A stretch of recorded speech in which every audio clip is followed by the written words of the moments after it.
What's up, everybody? What's good?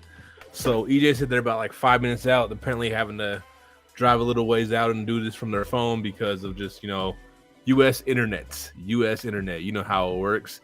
If you in a place that don't got good service, you already know how this works out. So they said they should be on like 5 minutes or so. Basically, I guess since EJ's not here, I'll start with talking about Hassan. I wasn't actually planning to talk about why Hassan was lying as much this time as on my video. So if you want to go and understand the complexities of it and the difference between Uhuru and Black Hammer specifically, go check out my video on my channel. So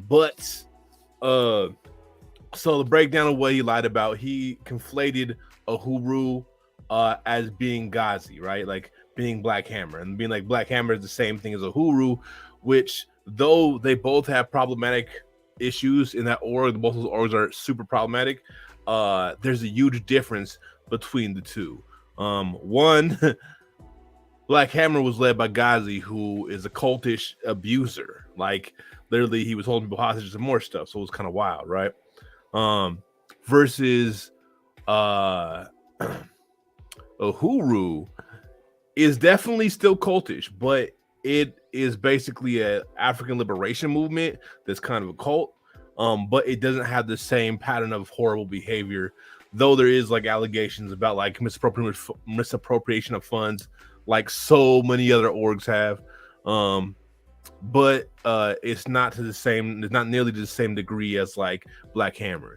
And so when Hassan was conflating them, that was like a lie, and it has damaging ramifications, especially when you talk about like spreading misinformation and how that like destroyed movements. You know what I mean? Whether you do it intentionally, like just the state doing it, or it's just someone just like talking out their behind because they don't know what they're talking about, but they want to speak on it because they're a streamer or whatever, right? Instead of like taking the time to educate themselves and understand the complexity of what's really going on, he chose to just like go off the cuff without like understanding what's actually happening, and he put false information out there, and because of that, so that was the whole is Hassan lying. I think EJ's almost on their way in, so we'll have. Oh, there we go. I'm really pissed off right now. Extremely, yes. I explained the internet situation a little bit, how y'all didn't have internet, and I think everybody who's in the U.S. understands how unreliable internet here is, especially if you get away from big cities. Especially if you get away from big cities, it's just horrible. You know what I mean? Yep. But 100%. Yeah, so I just brought up with how Hassan was lying. I mean, I didn't really want to focus on it, but in the title, I was like, I might as well just describe what the differences were, which is, I think we talked about it before already, but want to throw something in? Go ahead. Well, I was going to ask, do you think, like, what, you don't want to be on camera, Luna? Mm-mm. Luna doesn't want to be on camera. Okay. What? Do you think that, I know, why? Nobody wants to look at me. But look, real quick, I got all dressed up. I put on my leisure suit and my ascot, and then the freaking internet failed, so I'm real pissed. But anyway, do you think that Hassan like intentionally lied, or do you think it was just like being misinformed, or what? Like, I'm just curious. I mean, I think Hassan, he could have intentionally lied, but I don't think it's as likely as it's just he doesn't do the research and just talking out his ass because he's that streamer dude. You know what I mean? But that's just as problematic as it's just as problematic as if. Well, not quite, but it's a close second to intentionally lying, right? It's a close second because you're like choosing to not investigate before you speak, and then you're speaking on people and actual organizations and conflating things that you shouldn't be conflating. And knowing the damage Black Hammer is, you should be very careful about conflating them with any other organization, because as much as Uhuru, like I said, it is a cult, and I will not advocate joining it to anybody. There's a huge difference between a political cult that is building infrastructure and like they have some issues for sure, versus a cult that has political overtones, identity cult that has a lot of SA and other really violent things happening within it, right? Because Uhuru didn't have those violent things happen. As much as I can critique Uhuru, I don't really mess with them. I will never compare him to Black Hammer because that's just foul. That's like comparing a con artist to a rapist, and I don't know. And I wouldn't even say they're full on con artists. I don't think they're completely I think it's partly grift, but I don't think it's completely grift. If that makes sense, right? Like it's a half a grift. Like I think they really mean the things they say, but when they come to the action, it's kind of just sustaining what their little pocket they're doing, and they don't do a good job of building with their people. But that's not the same thing as like Black Hammer kidnapping people, essaying people, holding people at gunpoint. Those are way you can't conflate those things. That's not chill to. And the thing is, I get that he doesn't understand that. Okay, you can be a member of Oregon and leave it, but here's the thing: it's not that hard to find out. You could just looked into it, Googled it around, and figured it out. Now I didn't know like Ghazi's connection at all, like if he was connected at all.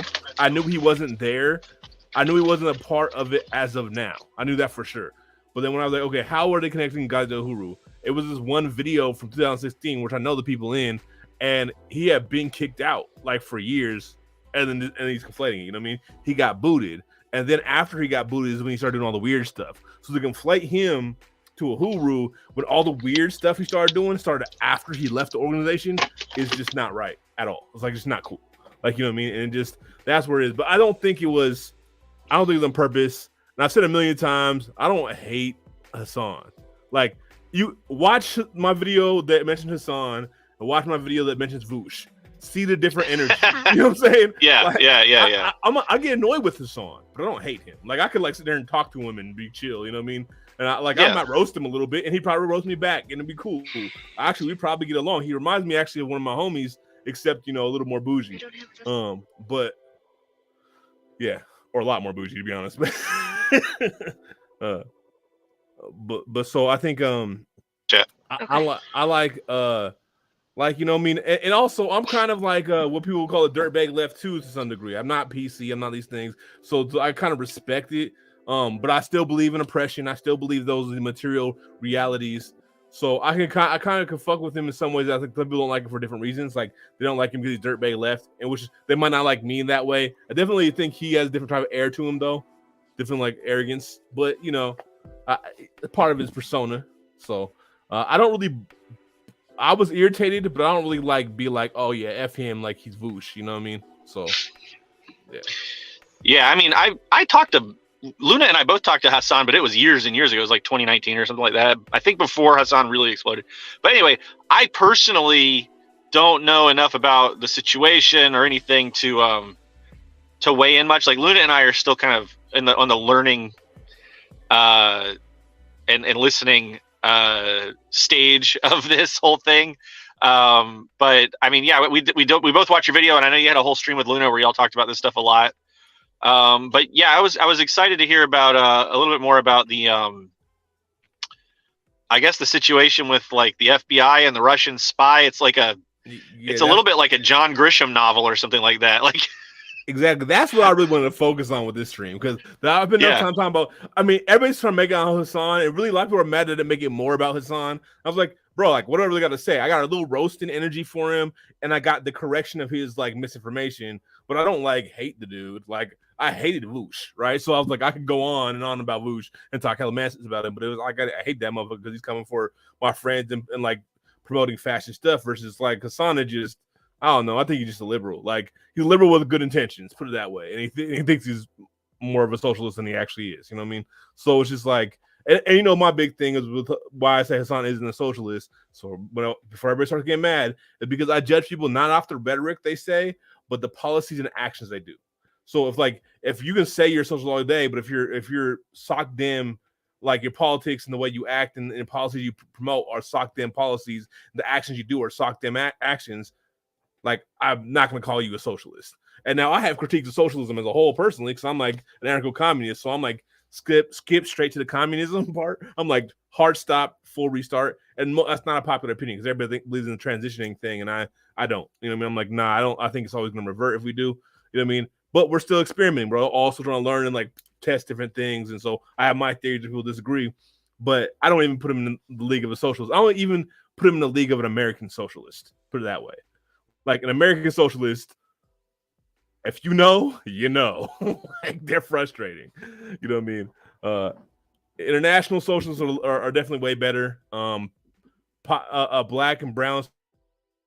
Oh shit, that cut out. But yeah, I don't know. I might be cutting out. I don't know. I was like a lot of. Am I still here? Oh, was I cutting out? Yeah, No, I'm just saying I might be because I'm just on a crappy phone connection, so I don't know. You can hear me though? Yeah, I can hear you. My thing just went black for a second, so I thought I might have cut out. Okay. But yeah, no, it's like, so. I mean, here's the thing: is like, I have a critique that I don't think he's a socialist, and I'll stand on that, and I'll stand on like and everybody's called gatekeeping all they want, but I'm like, no, I'm just judging you by your actions. Like, you know what I mean? I expect to be judged by my actions. If I'm not moving like an anarchist, call me on it. I'll have my position, and if we disagree, and I still think I'm moving like an anarchist, and you don't, that's cool. Like, whatever. But at the same time, you get to have your stance of like, yo, bro, like, I don't like this doesn't line up with the things you say you believe in. Then, yo, it is what it is.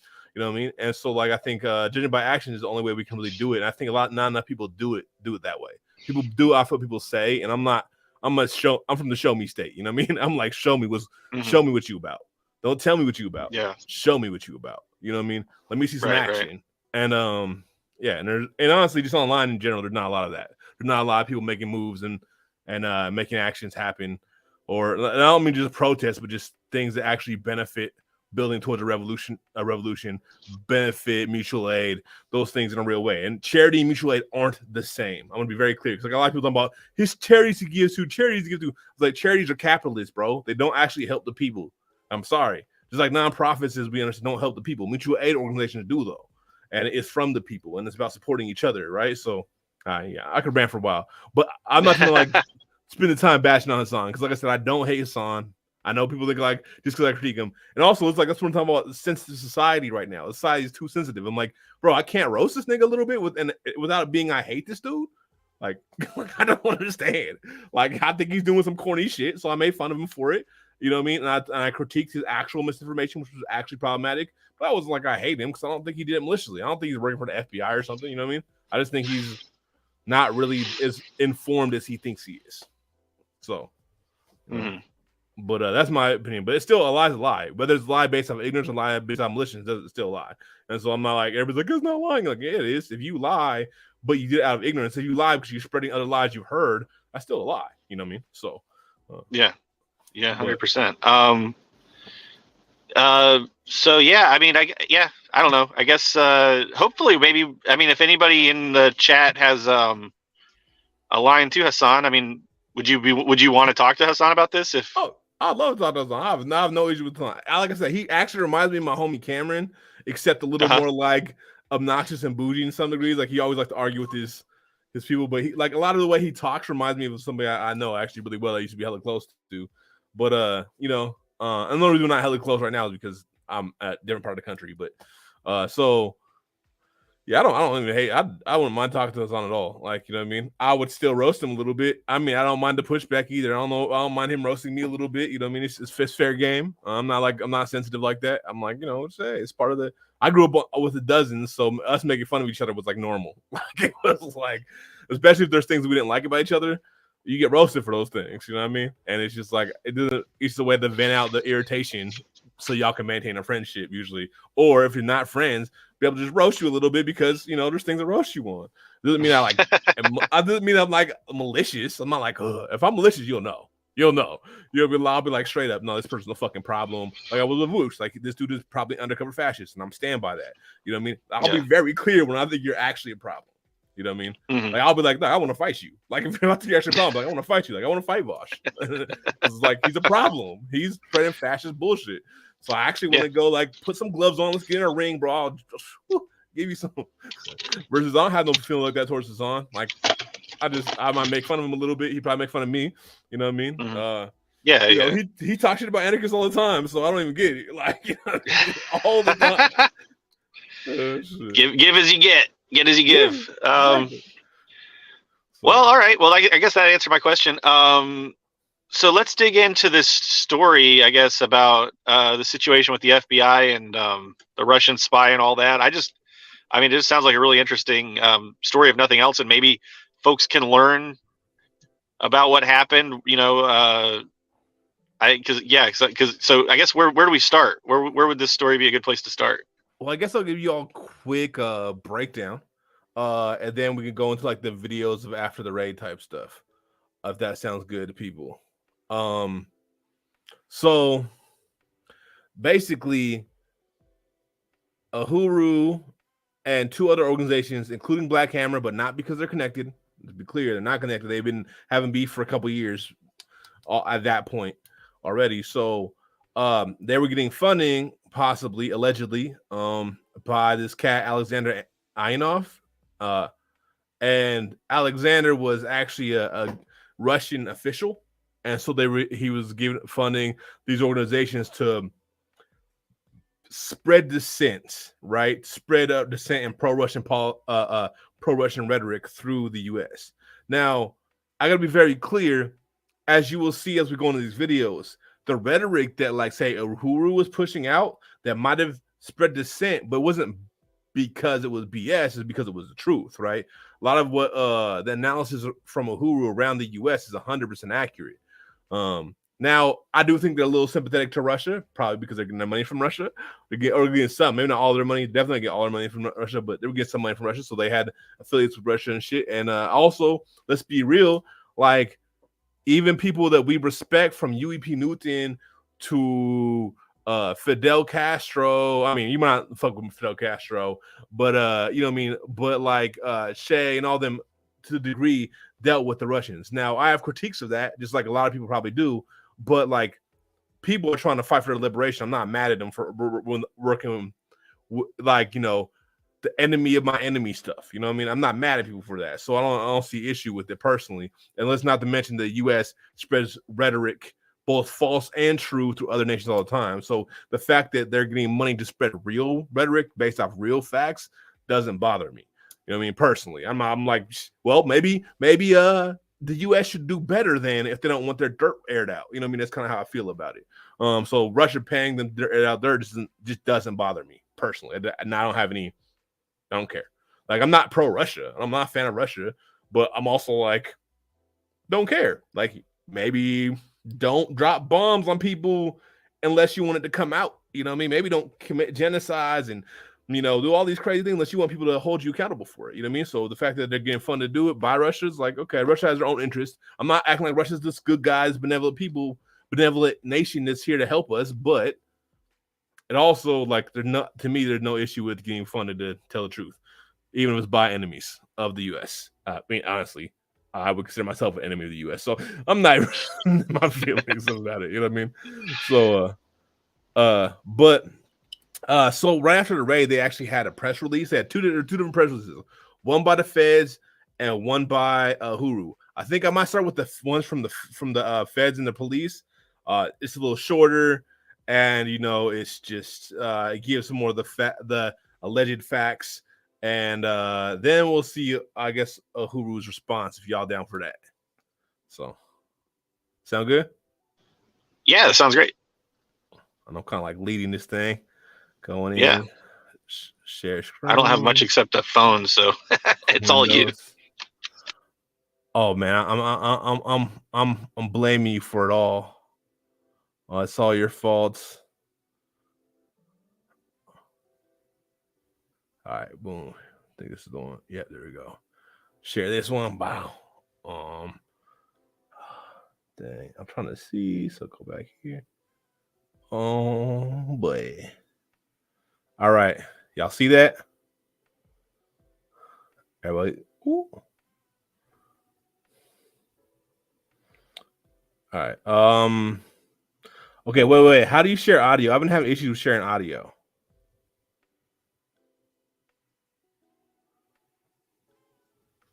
You hear me? EJ? I can hear you, yeah. I hear you, yeah. All right, let's see. Tell me if you can hear this. Not yet. St. Petersburg Police Department. Oh, I can hear it, yeah. Serving all right, 3 everybody can hear that? in Good. our city. It is an active investigation. But here this afternoon, we have Special Agent in charge, Mr. Walker, and U.S. Attorney's Office, Mr. Hansberg, that will give you a brief synopsis of the case in our city. Mr. Hansberg. Thank you, Chief.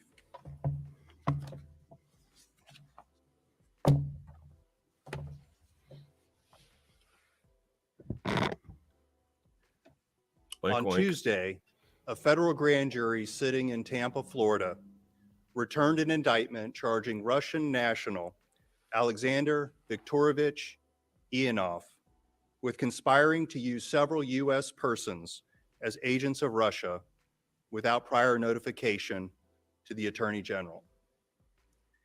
As the indictment lays out in great detail, for a period of over 7 years. Once you meet with a Oh my TurboTax God. expert who will do your taxes for you, Can't get news You're without free to commercials do- and capitalism. That's great. From December Love of 2014, continuing through July of this year, Ionov and his Russian government co-conspirators engaged in a malign influence campaign to sow discord, spread propaganda, and interfere in elections within the United States, all of which was orchestrated by the Russian Federal Security Service, known as the FSB. The indictment sets out the objectives of this malign influence campaign.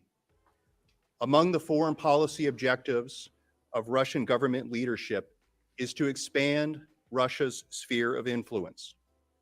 Russia targets the United States and its allies, as well as other countries, to further that goal.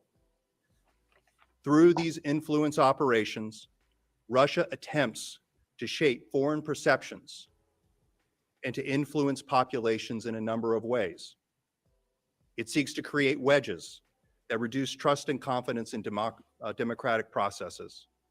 It attempts to weaken U.S. partnerships with European allies, to undermine Western sanctions, to encourage anti-U.S. and anti-Western political views, and to counter efforts to bring Ukraine and other former Soviet states into European and international institutions.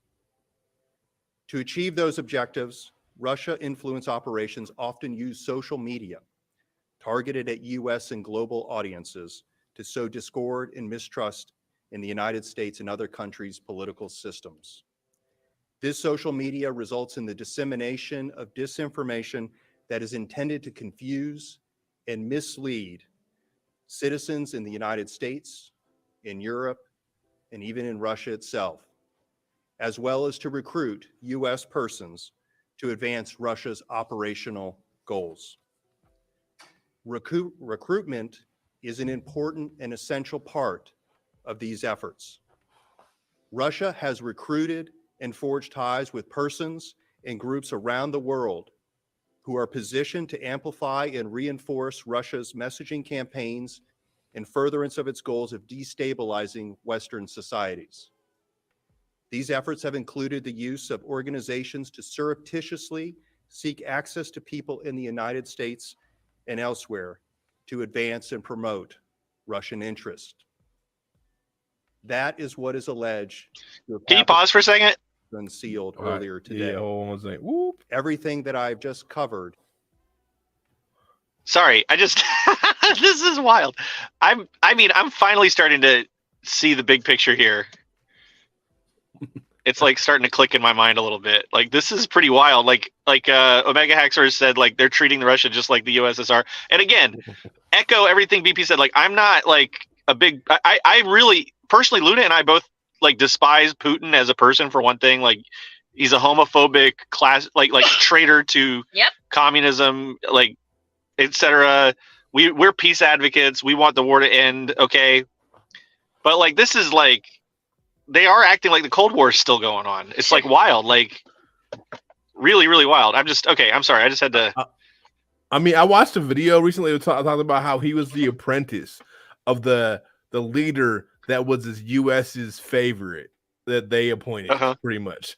And so the irony of that, they like made Putin out to be a communist when he was like a starch capitalist from the get. And also at the same time, I'll be honest, my stance on USSR is they weren't even close. I mean, their stance on themselves was they weren't even at socialism yet, much less communism. Yeah. Like, you know what I mean? They said they were approaching socialism, and I argue that they were state capitalists, right? You know what I mean? Which is really easy to fall into when people try to transition from like either capitalism or in their case, like what's it called, oligarchy. No, that's not it's an oligarchy, but I forget what it's called. There's a specific political from capitalism to communism, you mean? Yeah, I mean, yeah, but like they wouldn't move from communism. They're moving from not feudalism, but they had to. Yeah, they were basically feudalism, like agrarian feudalism when they started. Yeah. So they had to they kind of like didn't have a fully industrialized capitalist society. But anyway, no, I mean, regardless of how anybody feels about the USSR, I mean, the Cold War ended. Putin is not a communist, and this whole weird, like it's just bizarre. Like, actually, you know, a lot of Americans think that Russia is like a communist country with a socialist, you know, government in charge. They do, and I talk to people a lot like who think that. It comes up quite often where people are like, "Oh, Russia's not communist anymore." I'm like, how can you not know that? Like, it's so bizarre to me. And it's like, not only is it not communist anymore, it was never communist in the first place. USSR was not a communist. We could say well, you could say like Communist Party led or whatever, but I mean, like, the point is that it's the same thing that I said about like Hassan. It's ideology versus action. What are they actually doing versus what they say? A lot of people, like Nazis at one point said they were socialist. Does it make them actually socialist? No. They just said that shit to get recruitment up, right? And the thing is, I'm not saying that's with the situation with the USSR. I'm not saying that at all, so don't misunderstand me when I say that. But the thing is, for me, it's not about what you say. It's about what you do. What do you actually do? And it didn't feel like there was really an attempt, at least by oh my God, I'm forgetting his name right now. Stalin or any of them to actually get to that point in a real way. You know what I mean? I can give credit to where credit's due, even if they're not there. Like, I can give credit to Vietnam. I can give credit to Cuba. I can give credit to certain places. Russia was not one of them, like, ever. Like, the USSR was not one of them. And so, like, yeah, they can raise the flag and go under that label, but, like, again, it's action. Versus I see Vietnam, I see Cuba make action and strides to be more and more communist, more and more socialist. I never see that with the history of the USSR. Not in a real way. Like, all right, well, the only point I'm trying to make is that the Cold War ended 30 years ago. So, like, regardless, like, again, like I said, regardless of how you feel about the USSR, Russia today is not the USSR, but they're acting like it is. That's the I think the point that matters here in this discussion. So it's just kind of funny to see that they're acting like the Cold War is like still alive and well. I mean, it's basically a way of they don't have like a simple convenient way to, I think they don't have a simple convenient way to like build an anti-Russia narrative, because really Russia's state today, being a bourgeois nationalist state, okay, it's not that much different than the society that the USA is. You know what I mean? Like essentially it's the same system. They're bourgeois capitalist states. So it's like they have to build some kind of narrative about why they're different, and so all they know how to do is lean onto the old Cold War narrative, and it's just really weird. You know, it's like, because if you really examine it too closely, you'll see the mirroring of, like, the USA has invaded way more countries and killed way more people than Russia has. You know what I mean? And it's like, you can't. They have to, like, smoke and mirrors it to make you, I guess, see Russians as like some kind of evil other, just like they do with like Chinese and Vietnamese and everybody else that they call state enemies. What's this say? BP, just because the Soviet Union wasn't anarchist doesn't mean they weren't socialist. So I know we were trying to switch, but I wanted to respond to that real quick. I was like, I do not think that anarchism and socialism are inherently combined. So don't think that I think that. My critique of that has nothing to do with them not being anarchist. There's plenty of socialists I consider socialists that I do not consider anarchists. You see what I'm saying? Like, so don't think I believe that by any means. My critique is different. So just to be clear, I want that to be transparent and clear. It's not like you don't have to be an anarchist to be a socialist. That's not my argument. So yeah, just wanted to clear that up real quick. But, yeah, and I mean, we don't have to all agree on, you know, that's kind of immaterial to this discussion. So I hope the chat doesn't. Let's not get bogged down in like whether or not the USSR was socialist, because it's a meme at this point of how derailing that can be for discussion. So let's try to focus on what's happening right now. So if that's okay with everybody. So like with this situation, I mean, so what he's saying basically is that. Can you kind of summarize, especially for folks who are just coming in? Can you kind of summarize what he's saying? Is like basically saying that Russia was interfering with U.S. politics and policies to push Uh-huh. I mean, not only pro-Russian politics, but like specifically anti-American politics. The irony is the US does it all the fucking time. The CIA was invented to do that shit and to destabilize nations. And also the things, and we'll see in a second, the things that they were spreading were just fucking true. So if it's anti-American to deal with the truth, then I think America has a problem, not the people critiquing it. Just saying. Yeah. So, but yeah, so that's kind of where we're at. We can pop back on. I know. Sorry for derailed me. I just. That's okay. You know me. I'm really passionate about everything. All right. When we start again. Yeah, sure. Go ahead. All right. Is alleged in the indictment that was returned by the Tampa grand jury. The indictment is 24 pages. It details a conspiracy that occurred over the course of 7 years. It sets out over 50 specific acts committed by conspirators in furtherance of the conspiracy. In particular, the indictment sets out several examples of how Ionov, under the supervision of the Russian FSB, directed and controlled the activities of 3 U.S. political groups, including one right here in St. Petersburg, Florida, another in Atlanta, Georgia, and a third in Sacramento, California. Ionov's taskings to these political groups included the filing of petitions with the United Nations, the promotion of separatist and secessionist movements, the funding of protests to create turmoil within the United States, and the publishing of pro-Russia propaganda. eToro presents Oh my god. how to invest in stocks in Can't 30 watch news seconds. without commercials. Just open the app, That's hilarious. click discover. 2 further examples of malign foreign influence relate to local elections here There'll in be a St. copyright Petersburg, strike for the Florida. fucking commercial music. In 2017, Ionov extended an offer of support and assistance to a St. Petersburg candidate for local office, including offering campaign finance.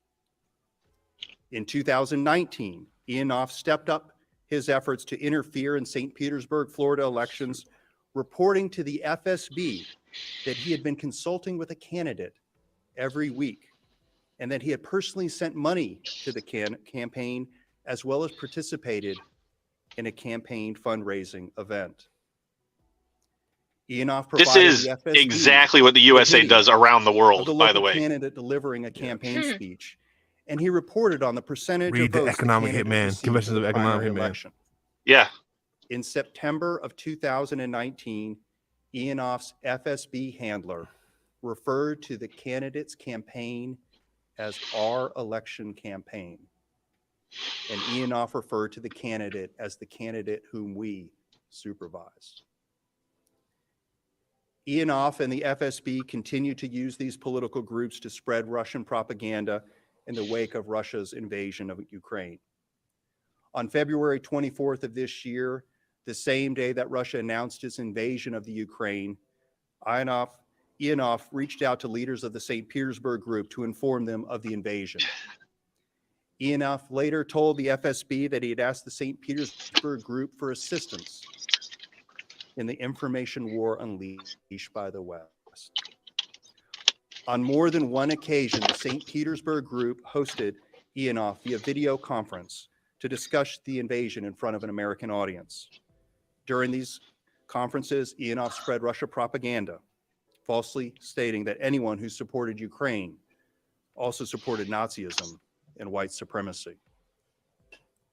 In March of this Where's the year, lie? Ionov used an Atlanta-based group to launch a protest against an American social media company that had placed content restrictions on posts Pause it for a second. supporting Pause it for a Russia's second. invasion of Ukraine. Ionov What, paid for what does members of that have to do with anything? Like, okay, this is so wild. Okay, so first of all, I think we should make it very fucking clear to anybody who doesn't know that the United States of America has several organizations under its wing. One of them is called the CIA. You might have heard of that one. Yeah. There's a few others, the USAID, Yep. NED, and then there's a lot of other, countless other organizations. It's basically a massive network of imperialist organizations that go around and do exactly what this guy's describing in other countries, as in funding candidates to disrupt and run ops, and funding all kinds of different. I mean, like the USAID has done everything from like running death squads back in the 70s and 80s to like staging coups, all kinds of shit, pretending to be doing like HIV or LGBTQ plus support when in fact they were like shipping weapons or trying to destabilize governments. I mean, they do this shit all the time. So first of all, the hypocrisy is just like blaring. Massive. But what does this shit about like the whole thing about like he said that, you know, supporting Ukraine means you're supporting white supremacist Nazis. Like, how is that material at all to what's being discussed? That's just like an overt little like poison pill of propaganda that they just inserted into there. Like, what does that have to do with the fucking case at all? I mean, because they're connected to Russia. So, you know, since Russia is going to conflict with Ukraine, and Russia said that, which also, to be clear, because the question asked, Russia is not lying about there being a lot of Nazis. There's a whole battalion of them. Now, is it that it's exclusively Nazi or government? No, but it's definitely collaborates with them when it's convenient. So that says something. I mean, you know what it sounds like to me, and I could be wrong here because I'm really just looking at this for the first time cold. So maybe I'm wrong, but it seems to me like that line was inserted just to make liberals like clutch their pearls.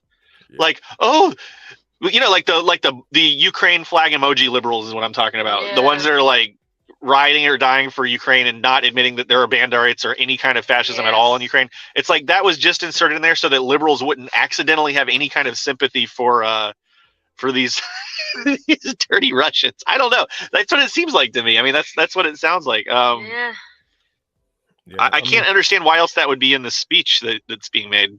I mean, they're also building off their already existing propaganda, right? So they're like, they've been saying this for like the whole thing of like, oh, they're lying about the Nazis in Ukraine. Like, no, they're not. Like, but none of that is illegal. Like, what does the FBI have any fucking business doing talking about any of this stuff? Well, it's just so like because they can associate them to the Russia, then associate Russia to what they're saying is false information to justify whatever Russia's doing. Which, well, I don't want to hear any, but it is justification for Russia's shit that there is kind of invalid. But so I don't want to hear FBI agents or any U.S. federal department, State Department figures ever again whining about like, oh, this country like Venezuela or China or Vietnam or Cuba or whatever imprisons people for like disagreeing with the government or whatever, because like this is basically like making the case that because they were like spreading information that the State Department disagrees with, that has some material link to why they're thrown in prison. I mean, am I wrong? I mean, like, isn't that exactly what the State Department's constantly accusing like Venezuela and North Korea of doing? Yeah. I mean, freedom of speech is a lie. Let's be real. Like, it never, that's the point. That's exactly right. Freedom of speech all these nations are a lie. No, I'm saying freedom of speech in all these nations are a lie. Like, there's not a nation that really has freedom of speech that I know of. You know what I mean? And also, like, what does freedom of speech really mean? Because I remember during Occupy, I was like, you know, fuck freedom of speech. You know what I mean? Because motherfuckers were like, oh, we can freedom of speech and freedom of association. We should be able to associate with the police, and we can say whatever disrespectful we want without consequences. It's like, as much as I'm against cancel culture, I'm not against fist in your face culture. So you say something stupid, consequences can happen. You know what I mean? You know, anyways. But like, I think, I got a tangent a little bit, but I don't. Well, I mean, I agree with you in that I don't believe in freedom of speech for Nazis at all. And I think Nazi speech needs to be shut down, and we're the ones that have to shut it down because the USA government obviously isn't going to do it. But regardless, I mean, the real point I'm just trying to make is just how fucking hypocritical this is, because, like, again, this is they're accusing Russia of doing exactly what the USA does to, like, literally like dozens and dozens of countries, even Western European countries. Even like the USA even does this to like Germany and England and France and like NATO countries and stuff. Like, so for them to be acting like they're like have the moral high ground here is absurd. But anyway, facts. Shit. All right, let's dive into the last of this so we can get to the let's finish it up. So we get the Uhuru's response. So I feel like there's some gems in Uhuru's response. So that group to travel from Atlanta to San Francisco to protest at the headquarters of that company. where they carried a Russian flag and signs designed by Ianov. Everything that I've just covered is alleged in the indictment. And those are just some of the allegations contained in the indictment. The prosecution of this type of criminal conduct is essential to protecting the American public when foreign governments seek to inject themselves into the American political system. The indictment in this case reflects the excellent work and partnership of several components of the United States Department of Justice. The prosecution team includes prosecutors. All right, I think I'm going to stop it Justice- here, actually, because I think they're tuning their horn for the next 4 minutes. So Yeah. I have to remember Yeah. right. I think we got the gist of it. So they're going to jail because they worked with a foreign person and said things that the State Department doesn't like. Well, they didn't actually go to Is that- jail. They got raided. Alexander Okay. Ives office in jail. They released them, but they broke into their house, busted shit up, arrested them, detained them. They not got arrested, but they got detained. Okay, And they then, got detained. Okay, that's what I mean, it was full. They got on raid, though. arrested. They got arrested and harassed and assaulted.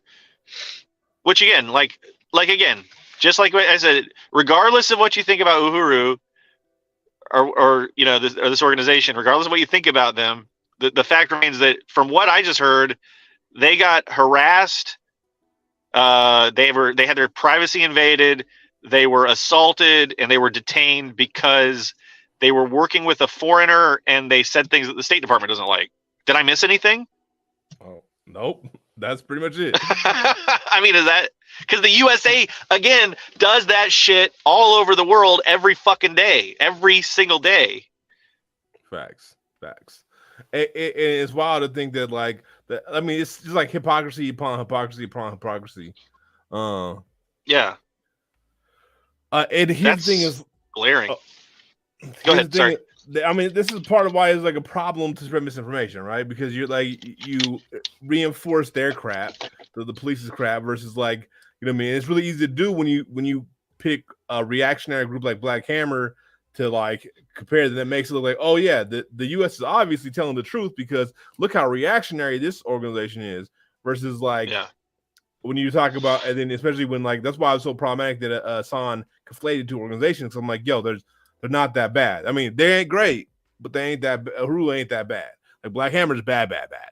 Stay far away from bad. You know what I mean? I could be in the same room and fuck with Uhuru to some degree. I would never be like, oh, I vouch for them and let's go join them. But if they were actually out there organizing, which is one of my big critiques, they don't do enough of that actual organizing. Besides what they're building, you know what I mean? They don't really. Yeah. That's one of my big critiques. But if they're out there actually organizing, I would still build with them, despite me not really trusting or liking them very much. You know what I mean? I'd still build with them, right? So versus I'd never build with Black Hammer, no matter what the fucking was. Nah, bro, you're pseudo fascist. I'm out of here. I'm not doing it. You know what I mean? And Uhuru isn't pseudo fascist as much as they have the effed up shit of being a cult, but they're not pseudo fascist. So it's not, I mean, I think I guess this is kind of getting in the weeds, and maybe we can talk about this more later. But from what you're saying, and from what little I know about this organization, to me, the takeaway is it shows, first of all, that there are a lot of people out there that are frustrated because they're tired of talking and they want to do something, right? They want to get involved with building and organized activity and shit. And then second of all, that organizing and building and doing shit is actually effective, which and the reason that I mean, I know that sounds really fucking obvious probably to anybody that's in our audiences and has been around for a while, but a lot of internet leftist types, and especially the debate bros and shit, don't agree with that statement and think that just sitting around and talking online and arguing online is the way forward to revolution and building communist utopia. But no, you got to fucking do stuff. And I think a lot of people are they're looking for someone somewhere that they could build with. And that's what a lot of these political cults feed on anyway. But it's if they could do it, then we could definitely fucking do it. Right. I mean, so I take it as actually in a weird way, I almost take it as a sign of kind of a hopeful, it gives me a little bit of hope because it means that we can be doing exactly what they're doing in terms of building and having good agitprop and having like developing our communities, and people will respond to that and people will join our movements, our like non-cult movements if we do that. That's what's interesting to me about this. Fact. And like, and here's the thing is too, like, that's why I had a whole stream talking about how we need to learn from both Uhuru and Black Hammer, to be honest, in some of the ways they hold themselves and moved, because like Black Hammer, like I want to touch on Black Hammer a little bit, not because I'm not really spending much time talking about him. I want to focus on Uhuru, but what I want to say is the energy that they were able to exploit, that Ghazi was able to exploit, with a lot of young folks that wanted real revolutionary movements, because they see these people on fucking YouTube talking out their ass. I'm like, we're leftists and we're abolitionists, and then you exclusively talk about media. Like, get the fuck out of here. Like, it's not. That's not what's happening, bro. You're not doing anything to build any actual leftist organizing. And so they saw that, and they see then Black Hammer out here like, oh, we about to have a revolution. They move in militant. Now they moved militant in a clown ass way, I will say, but when there's this big vacuum of that and people are looking for that, they will definitely go towards organizations, right? A lot of people who joined Black Hammer originally came out of Uhuru, right? And followed Ghazi as Ghazi left, and then ended up getting cast out of that because Ghazi was on some wild stuff. You know what I mean? But like the thing was, it was such a tragedy because like it made me regret some things in my moving, right? When like especially during the uprising, like I should have took more leadership roles. I've said this multiple times, but I didn't want to do it. Like I was like, nah, man, I'm an anarchist, bro. Like I got my squad and we can all like build woo-woo, but like I'm not gonna go down this whole lane of like, you know, moving for everybody, right? I'm not that type. Right. And I regret that because I've seen how like if I would have took more of that space, we could have built something really, because the energy was there. And I wasn't seeing it because, you know, of how much tension it was, and I didn't take that stepping up move that I should have. I mean, I saw energy, but I didn't see how to mobilize it in the same way. And it's because I'm an anarchist. Like I said, I want people all bring forth their thoughts. We all combine together, and then we make things happen. But you know, I think one of the things is that I learned a lot looking at the Black Hammer and like the weaknesses of the way I was moving because of that. Because if we would have made a real solid spaces and revolutionary movements, that could have been really powerful instead of people going into cults that were just gonna suck their energy. And some of those folks probably never will organize ever again because they went to like Black Hammer. They will never organize again.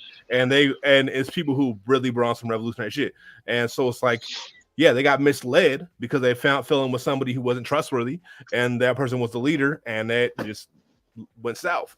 But I think if a lot of us who weren't on that weird shit were out there building that type of thing, we would have been the ones that filled that vacuum instead of this one weird dude over here, or even a Uhuru who's like, they're weird for sure, but they're not the same. Like I said, not the same level as Black Hammer. But speaking of Uhuru, I guess we should probably get into what they have to say in response. Yeah, I want to talk about one comment real quick, and then we'll move on.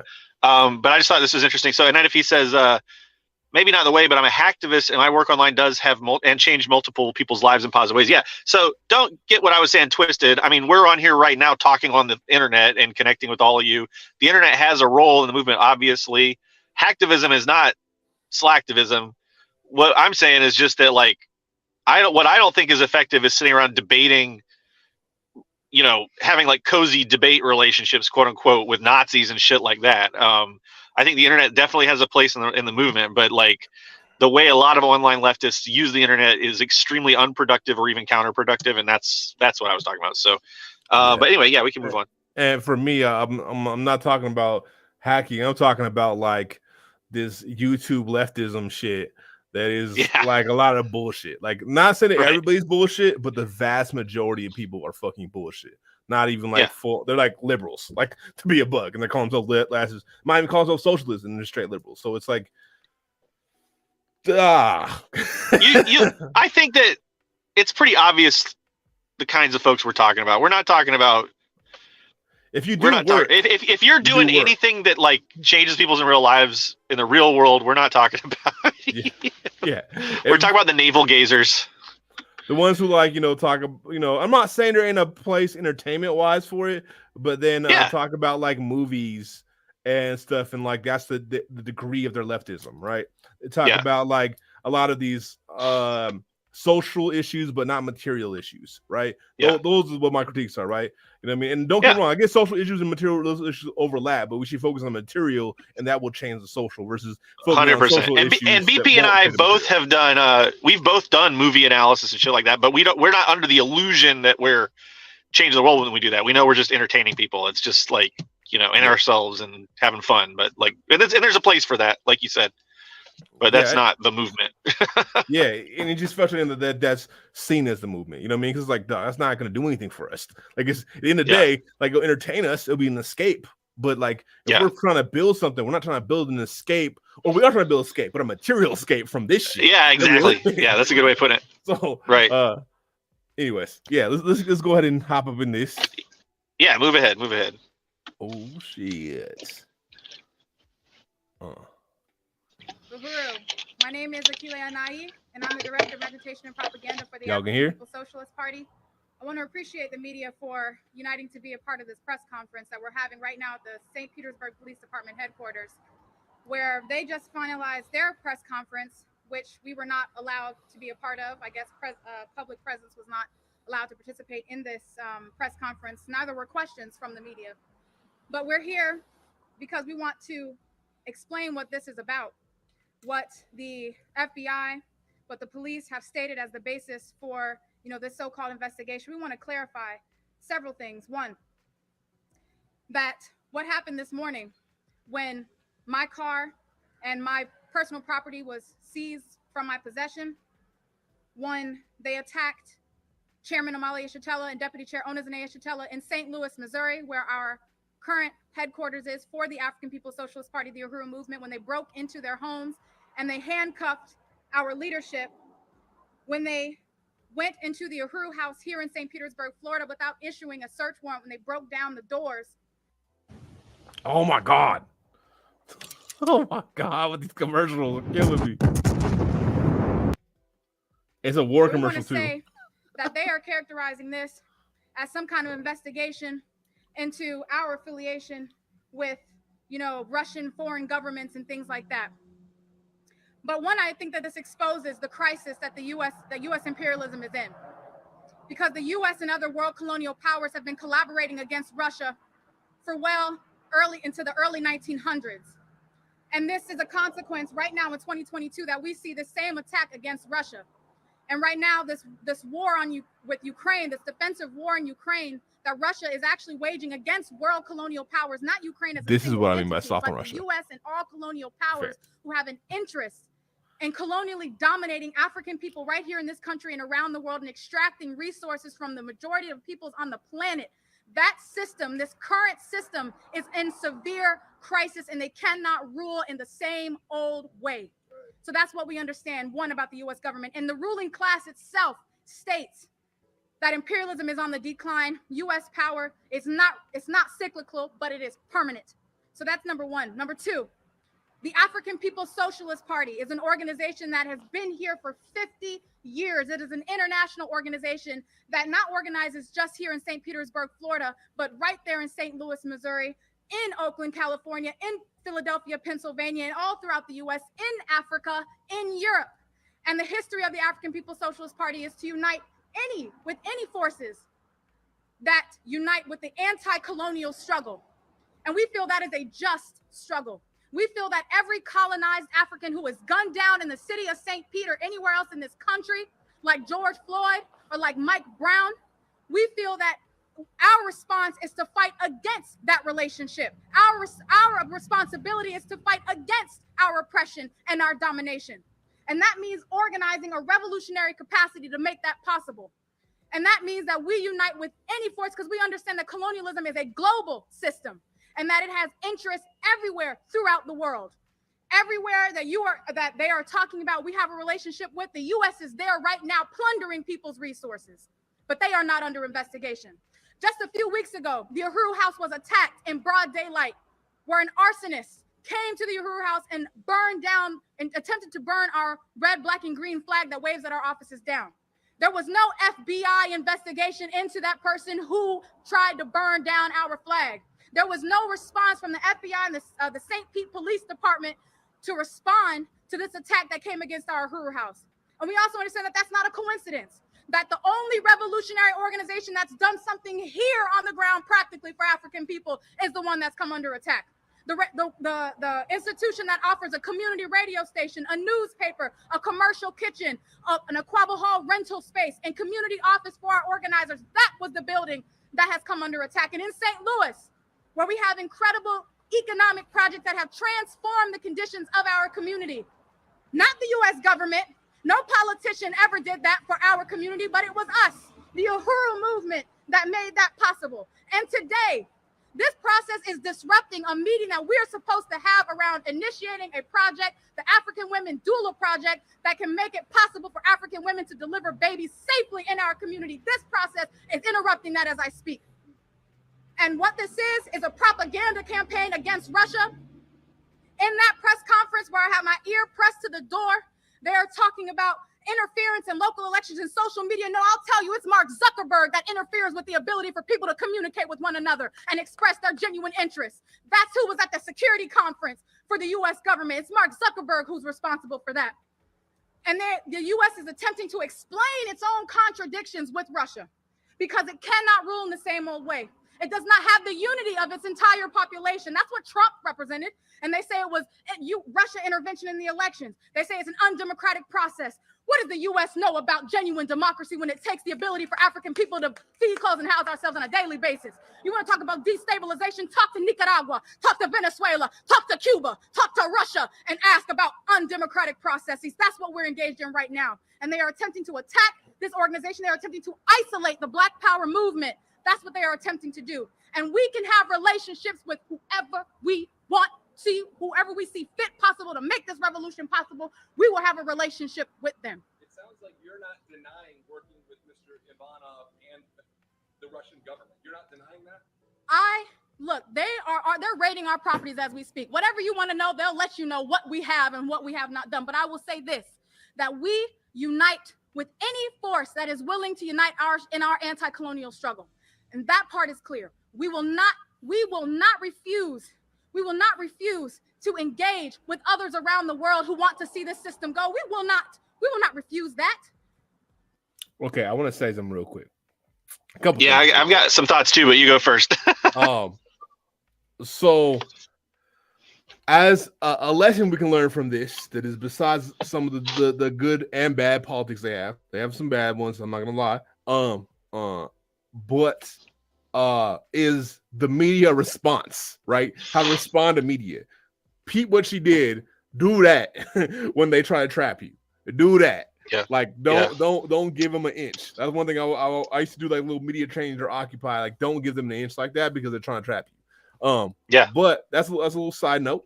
Also, like I said about the Russian politics are kind of bad. Like when it comes like being a little bit rich Russian politics, that's real. That is, and I've said that a million times. I won't hesitate. And like the other thing that I have a big critique, and I've said in the video where I made about them, is trying to claim the whole Black movement to be all them, right? To be like that's one of my big beefs with them. However, a lot of rhetoric about the U.S., as y'all can see, it's pretty fucking on point. Besides those caveats, what are you about to say? Oh well, I was going to say, like, first of all. Do you know about the concept of a cognito hazard, BP? No, what's cognito hazard? Never heard Okay, so a cognito hazard, I just learned this word pretty recently. It's a pretty good word, though. So a cognito hazard is like a subject that it's like fucking very like divisive, and like whenever it gets brought up, like there will be fucking like fights. Like it's like a complicated, very nuanced issue. And it's like very difficult to navigate. It's like kind of an intellectual hazard, and like just even talking about it, you're like kind of putting yourself in some danger. And it's what I'm the embodiment of. I got it. Yeah, you are kind of a living cognito. I think that's fair to say, and I think you would agree with me on that.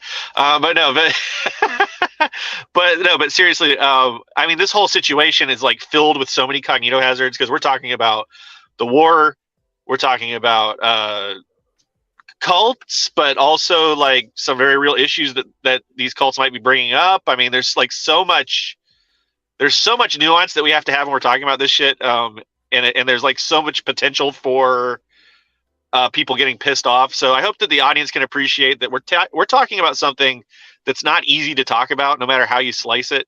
So and we're not gonna necessarily agree on everything. Like I probably give the USSR a little more credit than BP. That doesn't mean we can't talk about this stuff and and like with this shit, the Russia situation, like it's kind of funny because if there's one thing that I think the FBI and Uhuru are both doing here, it's kind of like acting like Russia is still the USSR. Because like, you know what I'm saying? I mean, because this person kind of slipped into the same mindset. It's kind of odd. That's kind of all I had to say. Yeah. I mean, like I guess we can keep going. I think part of it is the enemy of our enemy. So, but I do think they do it because I think it's easier to paint Russia as communist for them because they're like communists, right, or socialist. They're a socialist cult. I mean, that's exactly what they are. You know what I mean? So I think it's easier to paint them that way, though. They know damn straight the USSR. Like they're too educated to not know damn straight the USSR isn't in existence at this point. You know what I mean? So, Like, but just the way they're talking about it, like as though they're like glorious freedom fighters. But the other thing too, I mean, okay, this is probably interesting and maybe something else we should unpack after the video. But there is like, I think the idea of the enemy of my enemy is my friend is bullshit. Well, yeah, I mean, it's like you have to be careful because like there are some really, really bad enemies of your enemy that you don't want to work with sometimes. I'm not necessarily saying that is or isn't Russia, but that's an expression that gets, you can't be too dogmatic with that expression, I guess is what I'm saying. So where you draw the line, we could talk about that later, but it's just an interesting. Yeah, I do agree, like having lines drawn somewhere. I do think the enemy of our enemy is a very useful concept overall. I think I always leave is my friend the fuck out because that's not true. They're not really my friend. Yeah. Like I can work with people that I know that will later on, if they get a chance, kill me. You know what I mean? Like there's definitely bigger orgs that I've worked with. Not to shade it's all socialists, but there's bigger social orgs like the ISO that I have been in a situation where I had to work with that I have no doubt would murk a whole bunch of anarchists if they came to power. Like legitimately. Like, and I'm not saying that's all socialists. Don't get me wrong. There are certain orgs though that I'm just like, yeah, because there's so much in their dogma that like that it's hard to work for them with them the same way because it's like there's so much in their dogma. You're shit if you're not them type shit. You know what I mean? And they have that energy, and so those people are not trustworthy. But at the same time, if we both go in and trying to shut down a port and it cause damage to a problematic thing, fuck it, fuck. Never gonna be best because I can't trust you, but I can trust you in this moment to handle the part that we need to handle. And again, I say this to be clear: this is not something I believe about all socialists. It's specific organization I'm talking about. So don't clip chip me or whatever weird shit like that. It's not what I'm saying. I'm thinking about specific orgs, but there is some truth to it because there's times where I know people I will not fuck with like on like a friendly basis usually, but like I'll do it to fight a bigger enemy, but that doesn't mean they're my friend, right? Some of my allies are my friends, but not all of my allies are my friends. And it's kind of how I think of it. Like, but the enemy of my enemy can be my ally, but doesn't mean they're going to be my friend. You see what I'm saying? Allies isn't like their friend. And I know like with the social justice warrior stuff, everybody thinks allies is friends, but like, no. Allies just mean we have the same enemy, and right now we're working together. Doesn't mean later on we're going to have problems. That's just historical when you talk about like when you think about warfare and politics, period, that's like a thing you kind of have to have in your tool bag to some degree. However, like you said, there are lines where like you don't want to cross. Like I ain't gonna work with no fucking Nazis. Fuck bullshit. You know what I mean? It can only be. Go ahead. Sorry. Hold on. Wait. Unless we're in prison and we're rioting against the prison institution, then we're all like, we can throw out all our politics. Say fuck the prison institution. But unless it's that, fuck no. Like no. Like, but if it's the prison institution, it's kind of like everybody against that shit. So it's like, but you know what I mean. But the thing is, also that breaks down too. I'm gonna say this real quick. I'll finish the last point. Yeah. It also breaks down too because part of the thing is there was uprising like that a few years back, and the Nazis and the fascists were a lot of what broke the uprising because they're just too fucking problematic to like be able to suck up their racist bullshit to be able to fight the bigger enemy. So also, that's a big caveat too. But in prison, it's just a different thing. It's just, you really don't have the power, so you're coming with whatever you can bring. You know what I mean? But yeah. Anyways. rant over about prison, but go No, ahead. I mean, like I've never been to prison, so I have no right to speak on this at all. So I'll just give you that one. I'll cede that floor to you. But I think the key really is you just have to take all this shit on a case by case basis, and there's no universal law that you can follow. I mean, like anytime you're doing any kind of action, you're going to have to look at the different organizations and how they're what roles they're playing around you, what their current stage of development is, and it's just something you have to investigate thoroughly and do the best you can as you navigate the complicated terrain of movement building and revolution. So yeah, and a hint, put your enemies at the front. yeah, that's what Vietnam did with France and Japan. Yeah. True. Yes. They put the French right up against the Japanese fascists. But anyway, okay, we can keep going with the video, I guess, unless you have anything else to say, BP. Nah, that's it. I just had to put the enemies your friend thing because that's a big that's a big thing. When you have allies that aren't your friends, that's a big human thing shields, right? Bro, yeah, put them straight at the front. That's what I'll say about that. You are working with the Russian government. Oh my God. Oh man, we gotta get some donos so BP can get a YouTube Premium account. The U.S. is working with every colonial government in the world, and nobody is saying a damn thing about what the U.S. is doing in Africa. What they don't raid the homes and ask white people any questions after they come back from Israel, where they're murdering Palestinian people every single day. They don't flash bomb their homes. They don't send the police there, even though they went into international waters in a place where they are killing Palestinians on a daily basis. Nobody is asking them any questions about their affiliation. The U.S. is affiliated with all the undemocratic forces around the world attempting to oppress African and other colonized people. Why not register as a foreign agent? Why would we register as a foreign agent? We recognize that this is an illegitimate settler colony, that the only foreigners here are Europeans themselves who came here and stole this indigenous land at gunpoint. That's who needs to register as a foreign alien or whatever. It's the U.S. government. Are you unindicted co-conspirator number 4? What does it state? Because they didn't give us any of that paperwork. You want to know my name? Because I can tell you. Unindicted co-conspirator 4, whose identity is known to the grand jury, was a United States citizen residing in St. Petersburg and the director of agitation and propaganda. I stated my name is Akile Anai. I'm the director of agitation and propaganda for the African People's Socialist Party. I ran for office in 2017 and 2019 on a platform of reparations, the first time that was ever done in this country. Under the leadership of the African People's Socialist Party. It was the African People's Socialist Party that did that campaign. It was African. See my public records and the donors that came through that we have to report publicly. See that? See, check our public records. You want to be a part of the state's investigation? You check their public records and see what resources we accepted. Yes or no? Did you accept Russian money as part of your... You are trying to make this discussion about something that it is not. You want to know what this real problem is about? Hey, BP, I can't. If you are genuinely interested to know what this situation is Can you about, pause it? in Fancyland about whether or not What's the person asking about? I'm missing the questions. I'm not quite hearing what's being said when the guy's asking. He's asking if if she took money from Russia. Okay, I got it. I see. And okay. Say yes or no. Say yes or no, and just like check our donors list. It's public. I got you. So, yeah. Okay, you can keep going. I just wanted to make sure I was getting the context. Yeah, sorry, I don't know what happened, but for some reason, both of these news coverages only work in one ear. Like, I don't understand. Like, I thought it was my headphones when I first was setting it up. I listened, like, no, it's not my headphones. Whoever commercial comes on, I get both ears. But I don't know, it's weird. They only have one channel up, I guess. They didn't mix it down to mono. Yes, I don't know. It's weird. All right, okay. Start it back up. accepting money from Russians.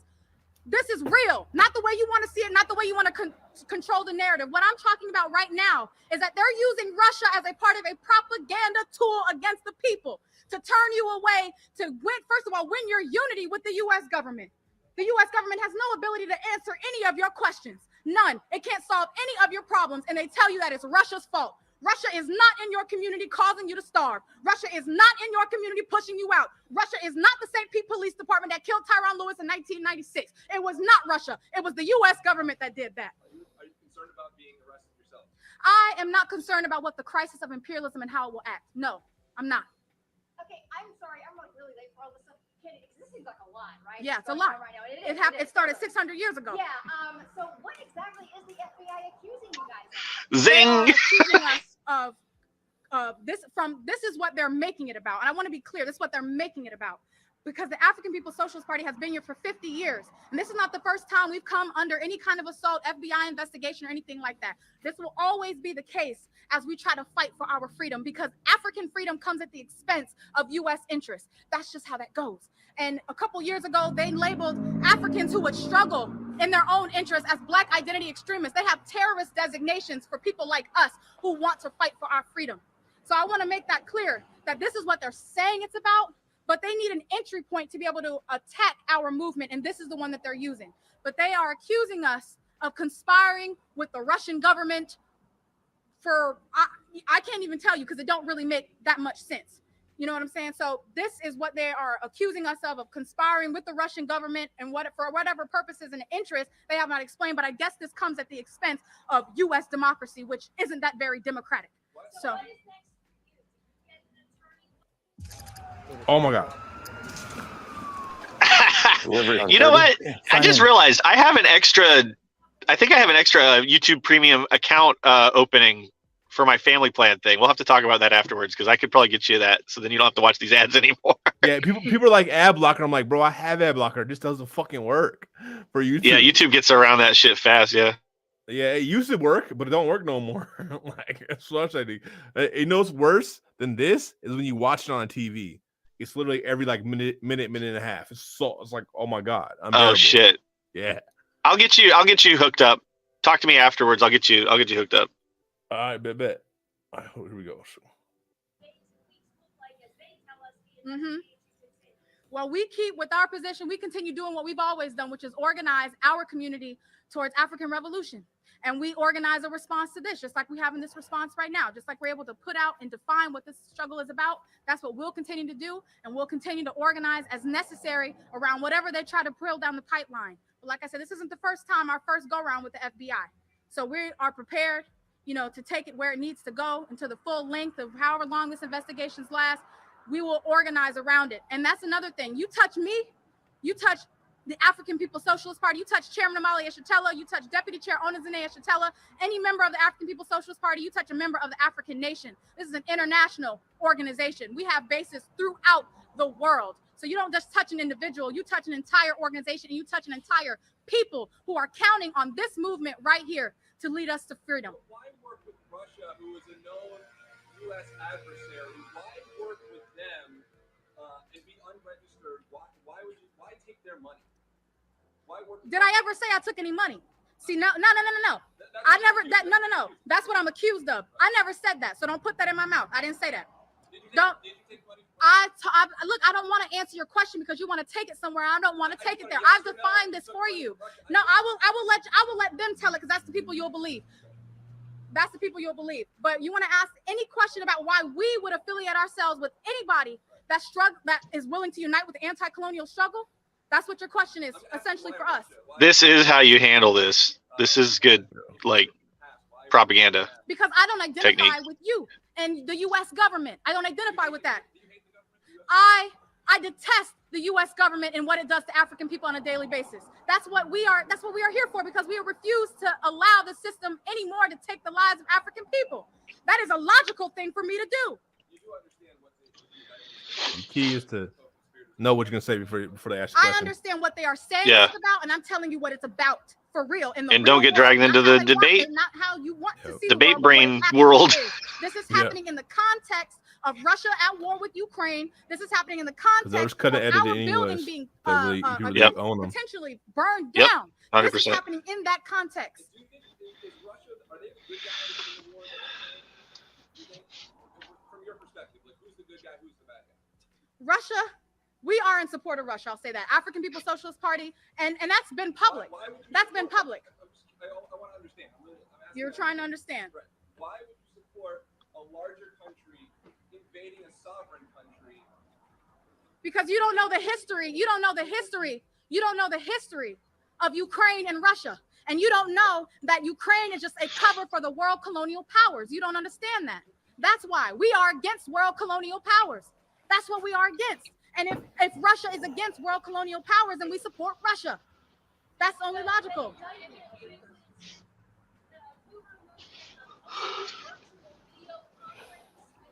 Yes, I would really like to, but That is available online at Burning Spirit TV on YouTube. That webinar is available. Yes. She just said it. We've had this discussion. This was a virtual discussion, so it's virtual. We will continue to work with any force that supports the anti-colonial African revolution. We'll work with them. Is it possible they're using you? The African People's Socialist Party is an organization that's been here for 50 years. No, because it's a backwards question, because it presupposes that African people don't have the capacity to lead and struggle ourselves, but we do. And Chairman Amali Shatella founded this organization over 50 years ago, in which created the capacity for the African working class to determine our own futures. Russia don't determine Africa. Nobody else determines Africa but African people ourselves. And that is an insulting question. The African People's Socialist Party stands on its own and is able to make determinations for itself, which we've been doing for the last 50 years. I didn't in the 2020 election, in the presidential election. Well, there wasn't anybody speaking to my interest, and when nobody saying reparations to African people, nothing. So ain't nobody get my vote. But in theory, there are groups you would say no to, right? There are groups we would say no to that would work against the interests of our community and our people and the struggle. Yes, we would say absolutely no. We would say no to the Democratic Party. We would say no to the Republican Party. We would say no to the Green Party. We would say no to these forces that work against or try to maintain this social system. So yeah, we can't say no. So as of now, I mean, you're listed in the indictment, not your name. Mm-hmm. So they have not said you're being charged for anything like that yet. I'll go ahead and pause this. I think we're pretty good as far as like, I feel like it gets repetitive after this point, but Okay. We can keep going if people want to, but it's kind of like I think that a lot of things just the reporters trying to get them to say what they want to say and that back and forth for like the rest of it mainly. So I want to. I mean, this is good for people too. If you want to if you're considering going into movement work and you want to interface with the press, or if you want to do any kind of like spokesperson work or adjunct property like that, that's a good example of how to deal with those kinds of situations. That was very like textbook, like strong public relations kind of footing, and not getting railroaded off topic and shit like BP was saying earlier. So I will give credit where credit's due for like speaking ability. Yeah, you gotta think it's one of the things they should tell people all the time is you gotta think of sound bites. Think about they're gonna bite your sound. You gotta have you have your talking points, and don't let them derail your talking points, because that's what they're trying to do. They're trying to let you to say something that they can like clip in a certain way to make you look dumb. And y'all didn't know me back then because I was a YouTuber, but when I still do action stuff, but like when I was in the news all the time, from like speaking to the news, they always would water me down. I would say very revolutionary stuff, and it always watered down to me sound like the responsible uncle is what you say, or the cousin talking about so they water me down. So like I'm addressing the problems in the system versus no, it needs to be done with. It is inherently problem. And that's with all good speaking. That's like me thinking out everything before I say it. That's like me leaving no room for misinterpretation. They take out the most potent shit, and they only leave the stuff to make me sound like a responsible community member or whatever the fuck. They don't leave it so that makes it clear I'm a revolutionary. You know what I mean? So, yeah. Yeah. And Green also Mouse says. I was say also I can't go as hard as I go in real life on YouTube because of TOS. So I'm gonna be very clear. Yeah, that's always the caveat. Green Mouse wants to know, why isn't Luna speaking? Yeah. Luna doesn't feel like I'm listening. Luna's listening. I'm listening the whole time. If Luna wants to speak, trust me. Yeah, there's nothing I could do. I will rant. Don't worry. She doesn't want to be on camera tonight, and she's only in the car because we had a big emergency with our internet. This was gonna just be me and BP talking to begin with. So. I tried to get Luna to come. I was like, Luna, you should come next week, and then it took 2 weeks. So, yeah, there was a whole. Actually, you know what? If you want to hear Luna talk about all this shit, what was it, like 2 weeks ago? We had a broadcast, and Luna and BP talked the whole 2 hours, and I wasn't there. So, if you hate me or you want to hear Luna, then go listen to that stream. Yeah, it was like 2 weeks ago. YouTube.com/Luna Luna Oil Live. It's the second to most recent broadcast. So there you go. Anyway, I tell you this: if I were in that woman's position, I would even scream louder than her because I was so mad. Yeah, but that person handled it quite well. So the other thing I want to say is this: we only have about probably I could go a little bit late, but oh shit, you dropped a little bit. I don't know if you're gonna come back. Dang, we might have just lost EJ, maybe, possibly. I don't know. Hopefully they're gonna come back. Oh snaps! Like, look, EJ's like, you know, I got a little bit. I can say a little bit longer, but boom, gone. It's the CIA, y'all. It's the CIA. They on us. They on us. Oh man. Oh man. Oh man. Well, I guess I'll just keep y'all entertained till EJ gets back, and I'll just talk about like here's the thing with when I like watch that, right? There's definitely some things I have critiques about RIP internet connection. I see you. All right. There's definitely some critiques for sure. Like I do think they're too sympathetic to Russia. I do think like EJ said, they're conflating USSR with Russia today. I think there's a bunch of things that just, you know, acting like they are the whole of the Black liberation movement, which they're like, honestly, not trying to talk shit, but not even a full pebble. But the thing is, the rhetoric besides that, like on point, they weren't lying, and that's the rhetoric that the government doesn't want people hearing, and that they got rated for. So I mean, that's why I feel like it's really important to show that, because I want you guys to see what the rhetoric really is, right? Because even though I won't vouch for them, I want you to understand why this is one of the reasons it's important for me to clarify why Hassan wasn't on point. And so y'all can understand like those, like not only because it shadows Uhuru, but a lot of people, including myself, including a bunch of other Black revolutionaries, have the same type of politic. And when people try to conflate that with weird sex cult-ish type stuff, then it reflects on all of us. And like I said, their stuff was on fire, was on point. So I wanted to be very clear about that. Dang, are we gonna get them back? I don't know. Another thing I guess I can jump into, just because they don't come back. I don't know what's going on. You know, internet might be just beefing. But I did want to talk a little bit, I know it's a different subject, on Ohio. I wanted to talk a little bit about the infrastructure of this country. I wish I talked about some of that in there, about the infrastructure in there, but like a little bit, but I don't know. Well, let me go through these comments real quick while we waiting. See if people come back.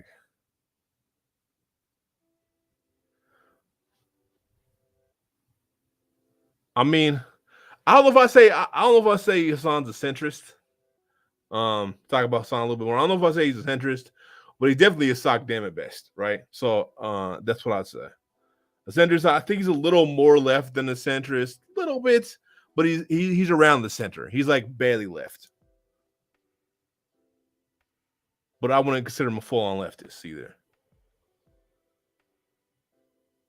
What's my favorite retro computer? I do not know retro computers. I was too poor.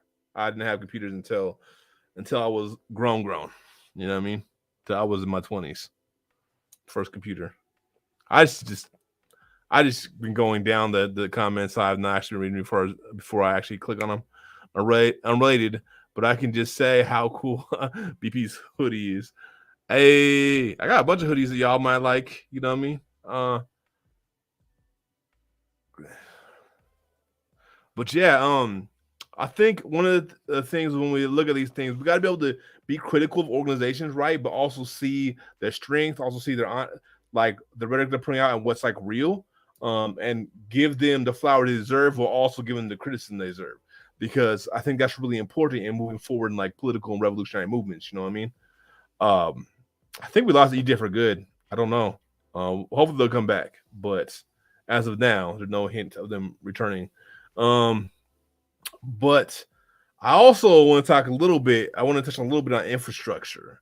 if y'all feeling it, because I know everything's been wild. Like there's been like 3 train wrecks.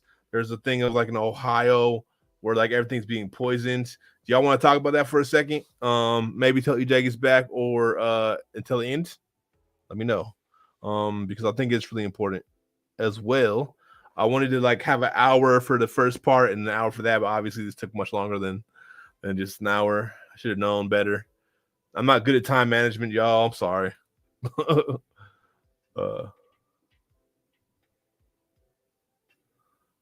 So y'all know about like what happened in like Ohio, right?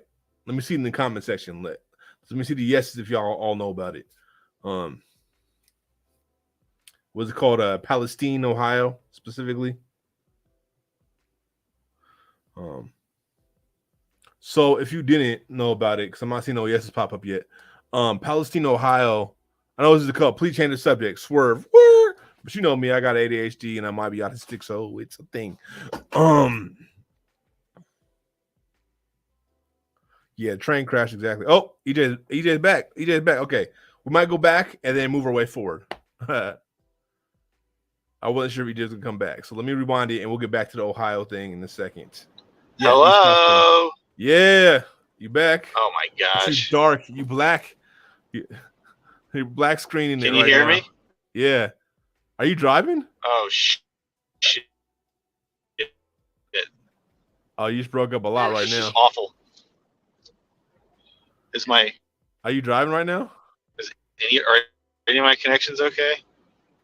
I can hear you. We can hear you. Off. We can just not see you, but we can hear you. Can you hear us? Oh God, what happened there? Can you hear me, EJ? Why is it so bad? So apparently we can hear EJ. I don't know. But EJ can't hear us. So EJ doesn't know at least I can see myself now. Yeah. I don't know if the chat can see us or if BP can see us. We can see you a little bit, but I don't know if you can hear us. Can you hear me? EJ definitely cannot. EJ definitely cannot hear me. Oh shit! I'm about to mention to them, let them know I can hear them. But yeah. Oh wow, internet access. Shit, it's a demon. The demon is effing with the internet, man. The demon's like capitalism must stand, so we must f up the stream. You know what I mean? We must make sure that they can't spread anti-capitalist propaganda because we need to make that devil cotton. Oh shoot, EJ's back. Here we come. EJ's come. Oh, they were back. Now they're gone again. It's wild, man. It's wild, man. It's wild. It's a conspiracy. It is the CIA. No, it's not. But you know, it is really just bad infrastructure, like we were about to talk about. Oh man, I don't know. It's like wants to come in, like it's loading. Oh, I can see you now. Oh, hello. Jesus Christ, we had to change venues because the internet just died again. This sucks a lot. Oh shit, we might lose you again. Oh my god, this is America for you, right? The first world's. This is what the first world really looks like. The first world. My ass. Shit. Oh man, it's just not. It's beefing. It is going to war with us, y'all. The government said no, y'all can't say this. It is over. Disconnect them. Well, shit. All right, we'll see y'all about East Palestine till I guess. So as you could talk about, it's interesting how they try to come in and like you see the infrastructure is just trash, right? You see how like the internet's trash out here, right? Well, unfortunately, it's not just the internet that's the problem, as we know. Oh my God, they're coming back, maybe, hopefully. But as we know, it's not just the internet that's the problem. It is literally the train tracks too. There's been like 3 train crashes in the last like week and a half or so, 2 weeks maybe. Starting with East Palestine, and I think EJ might be coming back. Hopefully, it'll actually stay in. Every time I actually start saying East Palestine, EJ comes back. What's up? Can you hear me? I can hear you. Can you hear me? Yeah, I can hear you. You're a little frozen, but Jesus. I can hear you. All right. Well, I'll have to just be frozen for the rest of the stream. Can we turn off the audio, the video? Yeah. Okay. Better All right. now? I don't know. Maybe that'll help. So, all right, I was trying to. If you got anything to say about what we're just talking about before you got cut off, we can do that. I was going to transition and talk a little bit about East Palestine before we get out of here. Which is we also, do need to talk about that. Yeah, which is also really interesting because while I start about to bring it up, we see an example of how the infrastructure is fucked in this country. Besides the train tracks, we got the internet. Oh shit. And you go out again. Oh my God. See, look, this is validation if you ever seen it, y'all. Like as soon as I said infrastructure is not just the train tracks are bad, but the internet, we lose EJ again. You see what I'm saying? All right. Well, I'm just gonna just keep talking and we'll see what happens. As soon as I Palestine again, it's probably gonna come right back. So I know it's bad. But so all right, so East Palestine, as you know, the train crash. Here's an interesting fact about East Palestine, right? Not only did they have a train crash where they put out burned off a whole bunch of toxins off and then poisoned the water and poisoned the air or whatever, and they're saying it was clear. Well, do you know what turned out to happen? What really happened is the places they used to test the water were places that were contracted through the train, the company, right? They were using their own companies to test the water and intentionally testing it flawed. And telling people to drink this water, this poisoned water. Tell them to go back home. That actually just came out, right? So the test that they've been saying it's all good, go back home. We knew it. We knew it. Let's be real. We knew it. Most people knew it, at least. I knew it. But it was capped. You know what I mean? So they wouldn't have to pay out in lawsuits, right? But here's the thing. To save, from having to pay out in lawsuits, they're going to let people die or really kill people because if you tell them, go ahead, go home, drink the water, you know they're going to die. You know the fish are dying. You know they're croaking left and right. So it's one of the examples of why capitalism can't function, but also one of the things I heard said that was really crucial is that it's like what happens to black folks coming back to white folks, right? Because environmental racism is a real thing. What's up, BJ? Hopefully you actually back this time. Like the hat. Yeah, we're driving. We're trying to get closer to the city so we can maybe get better Wi-Fi or internet. But you just keep talking. I'm listening. Would you talk about East? So you heard about? I was just saying you heard about how the company was actually all the testing of the water was done by somebody affiliated with the company that had spilt everything. So I did not hear that. Yeah, none of that shit's reliable. None of the tests said it was good to go back. Which let's be real, all of us knew that was cap. No, it's perfectly safe. The tests are fine. The air and the water quality is great. You're good to go. We all knew that was cap. They're no way in hell is that real. And sure enough, it wasn't. You know what I mean? It was them trying to not get sued. But the thing is, what I was saying is the result, to protect their money, they're going to literally kill people. Because, you're telling them to go drink the water, it's fine. Knowing that water might just kill them. Probably will kill them because all the fish are dying. You know what I mean? So it's bro, and you're telling, not just, adults, you're telling, families, kids. Oh, we just lost EJ again. And that stuff's wild. That's just, it is the epitome of what capitalism is. Yeah, I think we lost EJ for the rest of the stream. They're probably gonna keep trying to come back, but it's beef status.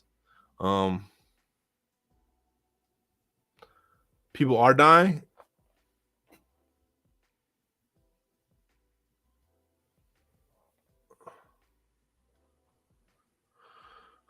I didn't hear that yet, but I wouldn't be surprised if people are already dying. But someone just said that people are already dying in there, but I don't know if that's true or not. But I just thought someone in the commenter said that, EJ. So yeah, I mean, can you hear me? Yeah, I hear you. I might drop out again, but anyway, we did. Yeah, I mean, we were talking about the cloud that's on its way to the East Coast last Sunday night. I don't know if you've seen the big black Ohio cloud. That's like just like a poisonous cloud. I think I don't know. It's probably just dissipated into like, a bunch of poison that's hitting a lot of people all over the place by now. 20 different kinds of toxins right there. Also, are you familiar with what's going on in Minneapolis right now with the arsenic cloud? Maybe not. Hit me. Okay, so Unicorn Riot just had some streams about this. Was it yesterday or the day before? Yeah. But they're having a pretty similar situation. So, all right, in Minneapolis right now, I'm just. Oh shoot, we might have just lost EJ again. As they start explaining it, they cut out. I think we lost EJ again. Oh, that's rough. See, man, it's the government. I'm telling you, it's the government. It's all bad. I mean, it's not really the government, I don't think, but, still, it's all bad. It is the government in one way, but not building good infrastructure. No, but like, this is the point where the government and the corporations are literally criminally negligent. Like at the very minimum, criminal negligence, leading to deaths. Oh, here comes DJ, I think. Hopefully they'll stay in this time. But like I said, bad infrastructure. All right. Okay. Try it again. Okay, well, explain it again.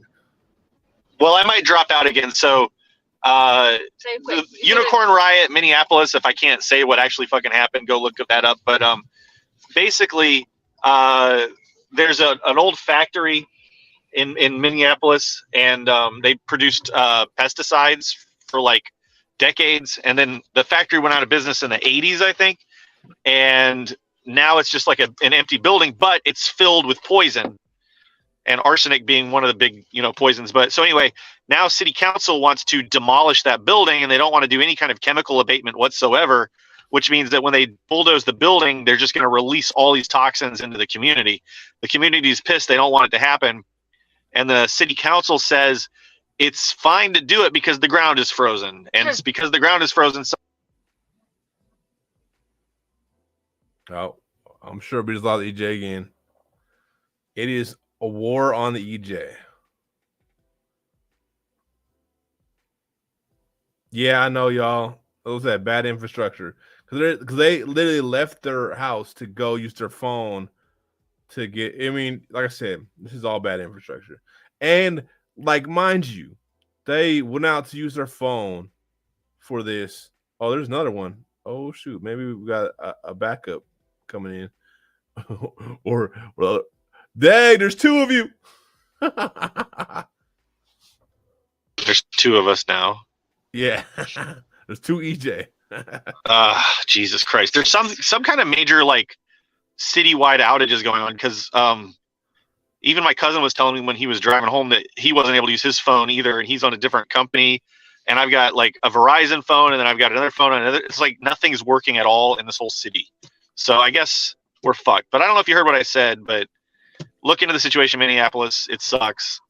Her frozen ground part, and then they wanted to just like tear it down because frozen ground supposed to yeah. And they act like the summer will never come or something. Yeah, it just makes no sense whatsoever. And like there are people who know about this shit, like in the construction industry, they're like super opposed to it because they know that it will actually release a bunch of toxins. So, and of course, there's the Stop Cop City situation going on. I'm just throwing out some shit. There's a. All right, so we lost EJ again, so pick up. There's Stop Cop City right now, and also with Stop Cop City, if you might be able to meet me and see me as well if you show up around March 4th or for the week of action, which is going to be at Cop City in Atlanta. So, which is in the forest out there that they're trying to tear down to build this Cop City.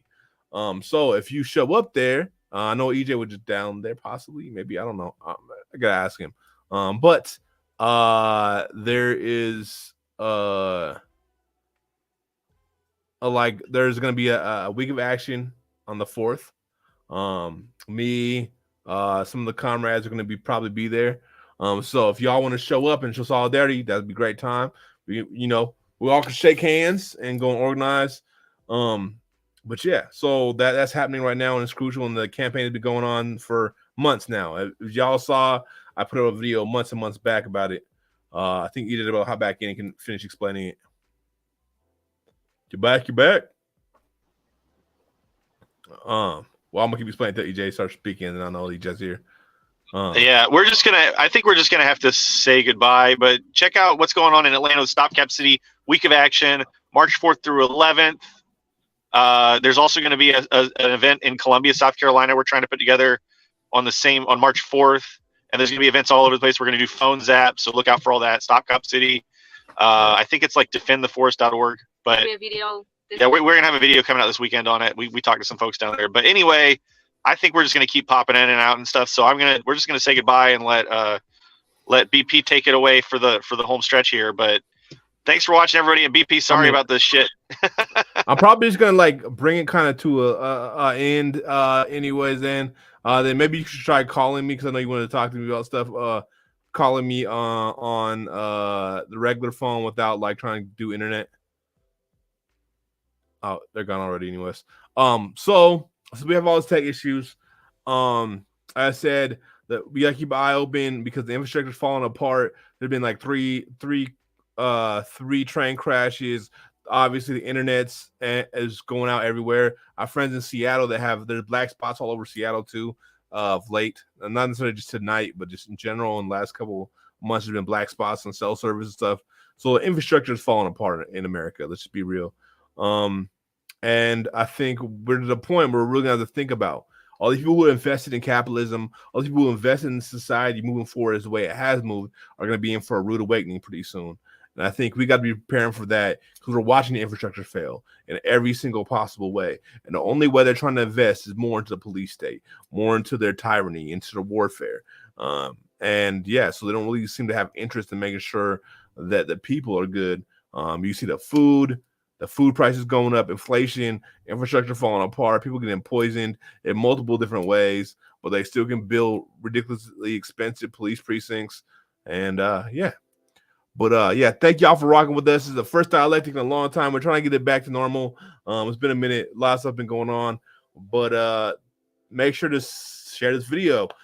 Like it, leave a comment in the comment section afterwards to feed the algorithm. And yeah, whether you're watching me on Overthrow Media, NonCompete, or on Twitch or NonCompete Live. You know what I mean? I appreciate all y'all, and we the fuck out. Deuces. Oh yeah, there's gonna be a little delay, so it's